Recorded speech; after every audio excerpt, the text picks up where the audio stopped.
ओम शांति प्रातः मुरली। ओम शांति बाप दादा 29/1/2025 के परमात्मा मधुर महाभाग। मीठे बच्चे, तुम्हें अपने योग बल से ही विक्रम विनाश कर पावन मन पावन दुनिया बनानी है। ये तुम्हारी सेवा है। प्रश्न है, देवी देवता धर्म की कौन सी विशेषता गाई हुई है? उत्तर है, देवी देवता धर्म ही बहुत सुख देने वाला है, वहाँ दुख का नाम निशान नहीं है। तुम बच्चे 3/4 सुख पाते हो।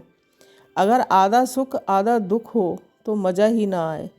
ओम शांति। भगवान वाच, भगवान ने ही समझाया है कि कोई मनुष्य को भगवान नहीं कहा जा सकता, देवताओं को भी भगवान नहीं कहा जा सकता। भगवान तो निराकार है, उनका कोई भी साकारी व आकारी रूप नहीं है।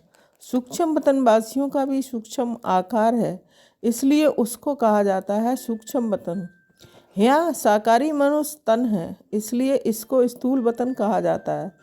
सूक्ष्म वतन में ये स्थूल 5 तत्वों का शरीर होता नहीं है।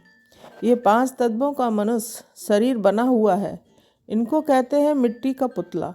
सूक्ष्म वतन वासियों ने मिट्टी का पुतला नहीं कहेंगे। डीटी देवता धर्म वाले भी हैं मनुष्य, परंतु उनको कहेंगे दैवी गुण वाले मनुष्य। ये दैवी गुण प्राप्त किए हैं शिव बाबा से। दैवी गुण वाले मनुष्य और आश्रय गुण वाले मनुष्य में कितना फर्क है। मनुष्य ही शिवालय व वैशाल्य में रहने लायक बनते हैं। सतयुग में कहा जाता है शिवालय, सतयुग यहाँ ही होता है, कोई मूल वतन व सूक्ष्म वतन में नहीं होता है। तुम बच्चे जानते हो ये शिव बाबा का स्थापन किया हुआ शिवालय है। कब स्थापन किया? संगम पर। ये पुरुषोत्तम युग है। अभी ये दुनिया है पतित तमो प्रधान, इसको सतो प्रधान नई दुनिया नहीं कहेंगे। नई दुनिया को सतो प्रधान कहा जाता है।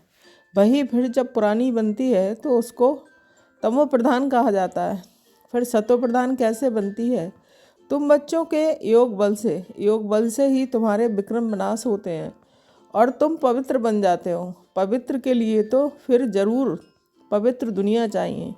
नई दुनिया को पवित्र, पुरानी दुनिया को अपवित्र कहा जाता है। पवित्र दुनिया बाप स्थापन करते हैं, पतित दुनिया रावण स्थापन करते हैं। ये बातें कोई मनुष्य नहीं जानते। ये 5 विकार ना हो तो मनुष्य दुखी होकर बाप को याद क्यों करे? बाप कहते हैं मैं हूँ ही दुख हरता सुख करता। रावण का 5 विकारों का पुतला बना दिया है 10 शीश का। उस रावण को दुश्मन समझकर जलाते हैं। सो भी ऐसे नहीं कि द्वापर आदि से ही जलाना शुरू करते हैं, नहीं।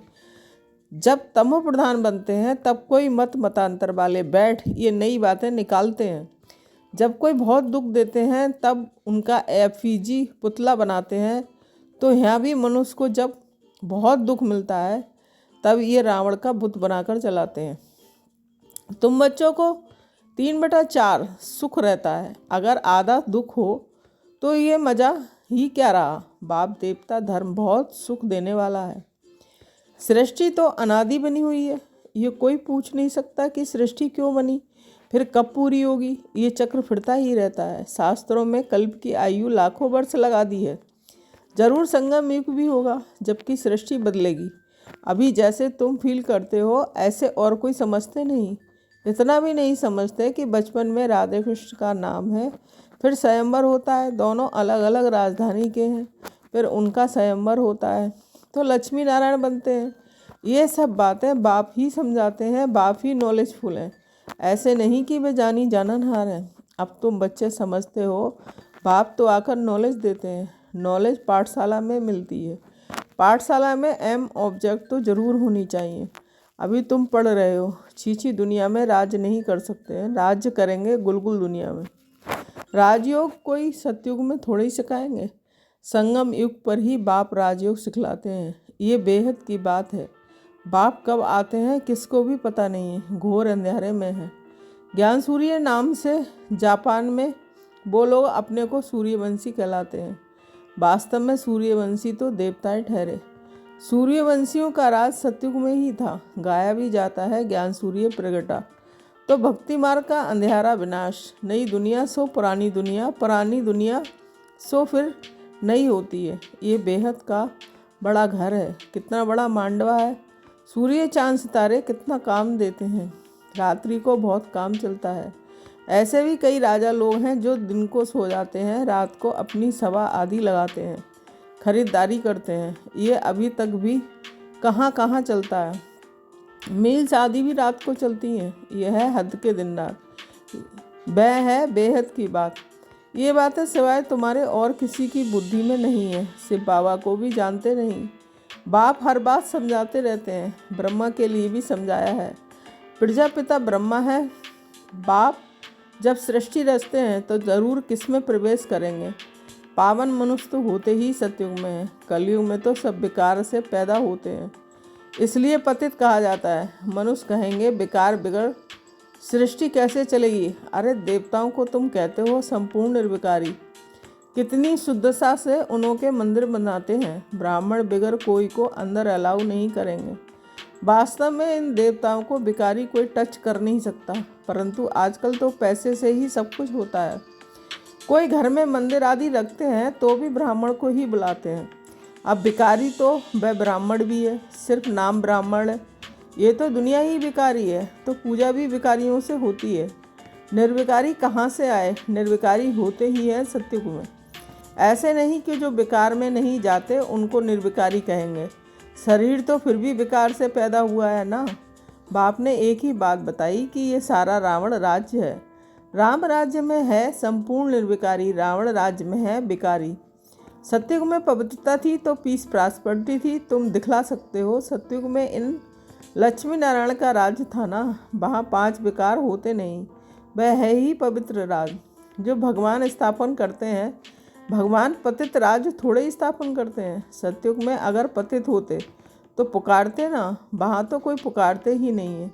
सुख में कोई याद नहीं करते हैं, परमात्मा की महिमा भी करते हैं। सुख के सागर, पवित्रता के सागर, कहते भी हैं शांति हो। अब सारी दुनिया में शांति मनुष्य कैसे करेंगे। शांति का राज तो एक स्वर्ग में ही था। जब कोई आपस में लड़ते हैं तो सुलह शांति कराना होता है, वहाँ तो है ही एक राज। बाप कहते हैं इस पुरानी दुनिया को ही अब खत्म होना है। इस महाभारत लड़ाई में सब विनाश होता है। विनाश काले विपरीत बुद्धि, अक्षर भी लिखा हुआ है। बरोबर पांडव तो तुम हो ना, तुम हो रूहानी पंडित। सबको मुक्ति धाम का रास्ता बताते हो। वह है आत्माओं का घर शांति धाम, ये है दुख धाम। अब बाप कहते हैं कि इस दुख धाम को देखते हुए भी भूल जाओ। बस अभी जो हमको शांति धाम में जाना है, ये आत्मा कहती है। आत्मा रियलाइज करती है कि आत्मा को स्मृति आई है कि मैं आत्मा हूँ। बाप कहते हैं मैं जो हूँ जैसा हूँ और तो कोई समझ न सके, तुमको ही समझाया है। मैं बिंदु हूँ। तुम्हें ये घड़ी घड़ी बुद्धि में रहना चाहिए कि हमने 84 का चक्र कैसे लगाया है। इसमें बाप भी याद आएगा, घर भी याद आएगा, चक्र भी याद आएगा। इस वर्ल्ड की हिस्ट्री ज्योग्राफी को तुम ही जानते हो। कितने खंड हैं, कितनी लड़ाई आदि लगी है। सत्युग में लड़ाई आदि की बात ही नहीं है। कहाँ राम राज, कहाँ रावण राज। बाप कहते हैं अभी जैसे तुम जैसे कि ईश्वरीय राज्य में हो, क्योंकि ईश्वर यहाँ आया है राज स्थापन करने। ईश्वर खुद तो राज नहीं करते, खुद राजाई लेते नहीं, निष्काम सेवा करते हैं। ऊंचते ऊंच भगवान है सब आत्माओं का बाप। बाबा कहने से एकदम खुशी का पारा चढ़ना चाहिए। अतीन्द्रिय सुख तुम्हारी अंतिम अवस्था का गाया हुआ है। जब इम्तहान के दिन नज़दीक आते हैं उस समय सब साक्षात्कार होते हैं। अतीन्द्रिय सुख भी बच्चों को नंबर बार है। कोई तो बाप की याद में बड़ी खुशी में रहते हैं। तुम बच्चों को सारा दिन यही फीलिंग रहे कि ओहो बाबा आपने हमें क्या से क्या बना दिया, आपसे कितना ना हमें सुख मिलता है। बाप को याद करते प्रेम के आंसू आ जाते हैं। कमाल है, आप आकर के हमको दुख से छुड़ाते हो, विषय सागर से क्षीर सागर में ले चलते हो। सारा दिन यही फीलिंग रहनी चाहिए। बाप जिस समय तुमको याद दिलाते हैं तो तुम कितने गद्द होते हो। शिव बाबा हमको राजयोग सिखला रहे हैं। बरोबर शिवरात्रि भी मनाई जाती है, परंतु मनुष्यों ने शिव बाबा के बदले श्री कृष्ण का नाम दे दिया है। ये बड़े से बड़ी एकच भूल है। नंबर 1 सीता गीता में ही भूल कर दिए। ड्रामा ही ऐसा बना हुआ है। बाप आकर ये भूल बताते हैं कि पतित पावन मैं हूँ, बस श्री कृष्ण तुमको मैंने राजयोग सिखलाए, मनुष्य देवता बनाया। गायन भी मेरा है ना। अकालन मूर्त ओजोनी। श्री कृष्ण की ये महिमा थोड़ी ही कर सकते हैं। वह तो पुनर्जन्म में आने वाला है। तुम बच्चों में भी नंबरवार हैं, जिनकी बुद्धि में ये सब बातें रहती हैं। ज्ञान के साथ चलन भी अच्छी चाहिए। माया भी कोई कम नहीं है। जो पहले आएंगे वह जरूर इतनी ताकत वाले होंगे। पार्टधारी भिन्न भिन्न होते हैं ना। हीरो हीरोइन का पार्ट भारतवासियों को ही मिला हुआ है। तुम सबको रावण राज से छुड़ाते हो। श्रीमत पर तुमको कितना बल मिलता है। माया भी बड़ी दुस्तर है, चलते चलते धोखा दे देती है। बाबा प्यार का सागर है, तो तुम बच्चों को भी बाप समान प्यार का सागर बनना है। कभी कड़वा नहीं बोलो। किसको दुख देंगे तो दुखी होकर मरेंगे। ये आदतें सब मिटानी चाहिए। गंदी तक गंदी आदत है विषय सागर में गोते खाना। बाप भी कहते हैं काम महाशत्रु है। कितनी बच्चियां मार खाती हैं। कोई कोई तो बच्ची को कह देंगे भल पवित्र बनो। अरे पहले खुद को तो पवित्र बनो। बच्ची दे दी खर्चे आदि के बोझ से और ही छूटा, क्योंकि समझते हैं पता नहीं इनकी तकदीर में क्या है। घर भी कोई सुखी मिले या ना मिले, आजकल खर्चा भी बहुत लगता है। गरीब लोग तो झट दे देते हैं। कोई को फिर मोह रहता है। आगे एक भिल्ली आती थी, उनको ज्ञान में आने नहीं दिया, क्योंकि जादू का डर था। भगवान को जादूगर भी कहते हैं। रहमदिल भी भगवान को ही कहेंगे, श्री कृष्ण को थोड़े ही कहेंगे। रहमदिल भय जो बेरहमी से छुड़ाए। बेरहमी है रावण। पहले पहले है ज्ञान, ज्ञान भक्ति फिर बैराग। ऐसे नहीं कि भक्ति ज्ञान फिर बैराग कहेंगे। ज्ञान का बैराग थोड़ी कह सकते हैं। भक्ति का बैराग करना तो होता है। इसलिए ज्ञान भक्ति बैराग ये राइट अक्षर है। बाप तुमको बेहद का अर्थात पुरानी दुनिया का बैराग कराते हैं। सन्यासी तो सिर्फ घर बार से बैराग कराते हैं। ये भी ड्रामा में नूद है। मनुष्यों की बुद्धि में बैठता ही नहीं है। भारत 100% सालमेंट निर्विकारी हेल्दी था। कभी अकाले मृत्यु नहीं होती थी। इन सब बातों की धारणा बहुत थोड़ों को ही होती है।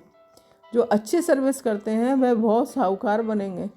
बच्चों को तो सारा दिन बाबा बाबा ही याद रहता है, परंतु माया करने नहीं देती है। बाप कहते हैं सतो प्रधान बनना है तो चलते फिरते खाते मुझे याद करो। मैं तुमको विश्व का मालिक बनाता हूँ। तुम याद नहीं करेंगे। बहुतों को माया के तूफान बहुत आते हैं। बाप समझाते हैं ये तो होगा। ड्रामा में नूद है। स्वर्ग की स्थापना तो होनी ही है। सदैव नई दुनिया तो रह नहीं सकती। चक्र फिरेगा तो नीचे जरूर उतरेंगे। हर चीज़ नई से फिर पुरानी जरूर होती है। इस समय माया ने सबको अप्रैल फूल बनाया है। बाप आकर गुलगुल बनाते हैं। अच्छा मीठे मीठे सिकील दे बच्चों के प्रति माता पिता बाप दादा का याद प्यार और गुड मॉर्निंग। रूहानी बाप की रूहानी बच्चों को नमस्ते।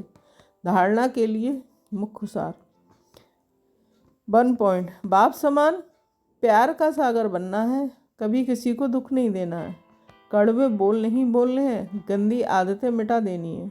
2 पॉइंट। बाबा से मीठी मीठी बातें करते इसी फीलिंग में रहना है कि ओहो बाबा आपने हमें क्या से क्या बना दिया। आपने हमें कितना सुख दिया। बाबा आप क्षीर सागर में ले चलते हो। सारा दिन बाबा बाबा याद रहे। वरदान सर्व संबंध और सर्व गुणों की अनुभूति में संपन्न वाले संपूर्ण मूर्त भव।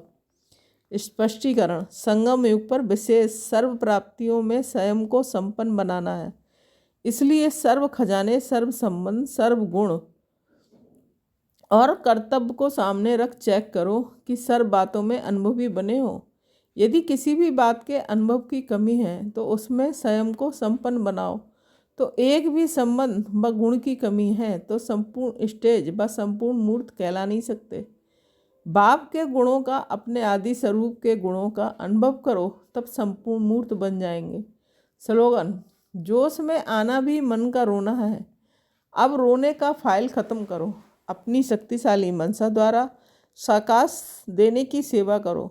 मनसा सेवा करने के लिए सर्व शक्तियों को अपने जीवन का अंग बना लो। ऐसे बाप समान परफेक्ट बनो तो अंदर कोई डिफेक्ट ना हो। तब श्रेष्ठ संकल्पों की एकाग्रता द्वारा अर्थात मनसा द्वारा स्वतः सकाश फैलेगी। ओम शांति। Thank you Baba.